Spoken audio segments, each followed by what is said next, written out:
Randy. So I just wanted to go ahead and make this quick video because as everyone obviously knows, the coronavirus is a very hot topic and it is what is definitely going on right now. So I just want to talk about that real quick, just from the perspective of someone with an autoimmune illness and someone who is taking immunosuppression drugs. Just because I feel like, of course, there's a lot of us in this community, and sometimes, well, I feel like it's kind of getting harder for people to understand how serious it could be for someone who is immunosuppressed or is elderly or has any other health conditions or underlying health conditions, how serious it could be if they were to contract the coronavirus. So, and if y'all hear that noise, it's just my puppy that I just got. He just woke up from a nap. But anyway, I do want to share that the biggest ordeal that I've seen people talk about, which is very important, that elderly individuals are at a very high risk if they were to get the coronavirus for fighting off the infection. However, I know that people are just like, oh, well, I'll just stay away from elderly people. I'll stay away from my grandparents, yada, yada, yada. But I do want to paint a picture that I am not elderly. I am only 23 years old. So the virus does affect more people than you think. Like, no one knows. You see someone, you can see that they are elderly. It is typically part of life where you age and things start to look different. However, if you were to see someone with rheumatoid arthritis or any other autoimmune illness and they are taking a drug that suppresses their immune system, then you would not be able to tell that they have that or that they're taking that type of drug.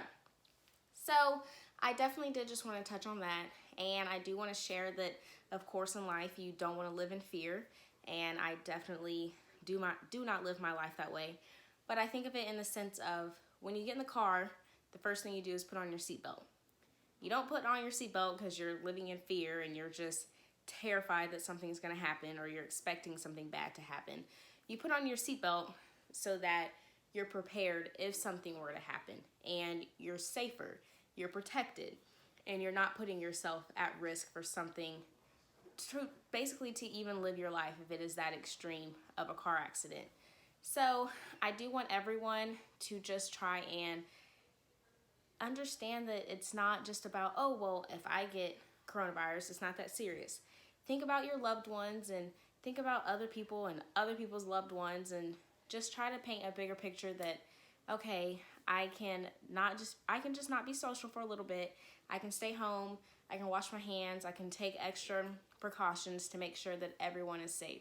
Because at the end of the day, I understand that there are people that if they get the virus, it's not that big of a deal. Just like for my boyfriend, for example, he definitely is 100% able-bodied. He's very healthy. If he gets the common cold, it lasts him 3 days, when for me, it lasts 7 days. So he knows, he's seen firsthand what something can do to me versus to him. But I do believe that since he has seen it, then he takes extra precautions and he's very serious about certain things like this.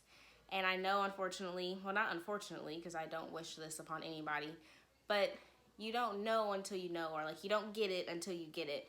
So until you've experienced that, then you don't know how serious it is to be safe for other people. So, and of course, in a greater scheme of things, if we practice being safe now, that's only going to shorten the spread of this virus so that we all can get back to our regular lives. I'm out of school right now, which is crazy because we're in chiropractic school, so we need to do practical type things and doctor type things, which requires people. So the quicker we can get this virus under control and we can just practice being at home and we can do what we need to do to be safe and to keep the spreading of this virus, then the quicker we all can get back to our lives. And just for my autoimmune people, all that I know is that to try and not go outside, don't go anywhere, don't go to social places. I've been staying home. I stayed home on Sunday from church and I just watched it online. So I've just been trying to be very, very careful. I still took my medication as I was supposed to take it on Friday, and I did. So I still took it because I don't want my RA to go out of control. And I've just been taking my temperature every day. I watch who comes in and out of my house. And everyone around me are just being very, very careful. So just be careful, say your prayers, and just know that everything will be okay. Everything will blow over.